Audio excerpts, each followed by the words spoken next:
देवभूमि के मुख्य सेवक के नाते आप सबका हृदय से स्वागत करता हूँ, आप सबका अभिनंदन करता हूँ, आप सबको जोहार करता हूँ। भाइयों बहनों, मैं धरती आबा भगवान बिरसा मुंडा की इस पावन भूमि को हाथ जोड़कर शीश नवाकर प्रणाम करता हूँ, नमन करता हूँ और आप सबके बीच में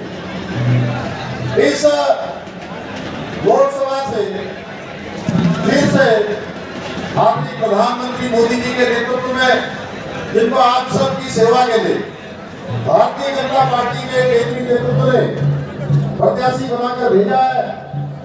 आदरणीय संजय सेठ जी, उनके लिए आप सबका समर्थन मांगने के लिए आया हूँ। और आप सबका ये उत्साह, ये आप सबकी ऊर्जा और संजीव जी का आपको इस मंच से जोड़े रखने का अद्भुत काम देखकर मैं पिछले 2 घंटे की उपस्थिति में ये कह सकता हूँ कि अभी अनेक वक्तागण यहाँ से बोल रहे थे और सब कह रहे थे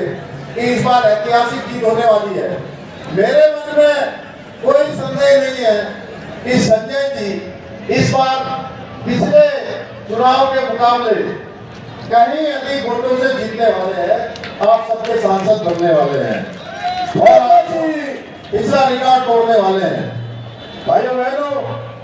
झारखंड अपनी वन संपदा, इसके बारे में भी कहते हैं 70% से ज्यादा यहाँ पर वन संपदा, खनिज संपदा और आदिवासी समाज के साहस, वीरता एवं स्वाभिमान के लिए हमेशा इसकी एक पहचान रही है, इसकी प्रसिद्धि रही है। और जब भारत में आजादी का आंदोलन प्रारंभ भी नहीं हुआ था, उस समय अंग्रेजों के खिलाफ किसी ने कलकत्ता से आवाज उठाई थी तो वो हमारे आदिवासी भाइयों ने उठाई थी। लेकिन देश आजादी के 60 सालों तक, 62 सालों तक जिन्होंने देश के अंदर शासन किया, जिन्होंने देश की हुकूमत चलाने का काम किया, उन्होंने कभी आदिवासी समाज की कोई सुध नहीं ली। केवल भारतीय जनता पार्टी भी एकमात्र राजनीतिक दल है जो आदरणीय नरेंद्र मोदी जी के नेतृत्व में, जिसने हर वंचित वर्ग के विकास का बीड़ा उठाया, एक संकल्प लिया, हर वर्ग के उत्थान के लिए काम किया। भाइयों बहनों, अभी हमारे सभी मेरे से पहले बोलने वाले सारे वक्तागण यहाँ से बोल रहे थे कि हम सबको सौभाग्य प्राप्त हुआ, चाहे वो इस झारखंड के लोगों का हो या देवभूमि उत्तराखंड के लोगों का। एक ही समय में दोनों राज्यों का गठन हुआ, यह हमारे लिए एक समानता की बात है। बल्कि दोनों राज्यों की जो परिस्थितियां भी है वह भी एक समान है। यहाँ इस राज्य की वन संपदा 70% है, वही उत्तराखंड भी 70% से ज्यादा वनों से आच्छादित है, नदियों से आच्छादित है, पर्वतों से आच्छादित है। राज्य में निर्माण से पूर्व भौगोलिक परिस्थितियों के कारण हमारे दुर्गम पहाड़ी क्षेत्रों और आपके जो घने क्षेत्र हैं, उन क्षेत्रों का विकास नहीं पहुंच पाता था। इससे एक बहुत बड़ा विकास से वंचित रह जाता था, मुख्य धारा में आने से वंचित रह जाता था। भाइयों बहनों, आपकी इस परेशानी को समझते हुए हमारे राज्यों का गठन करने और हमें न्याय दिलाने का काम सरदार अटल बिहारी वाजपेयी जी ने अपने प्रधानमंत्री रहते हुए इन राज्यों का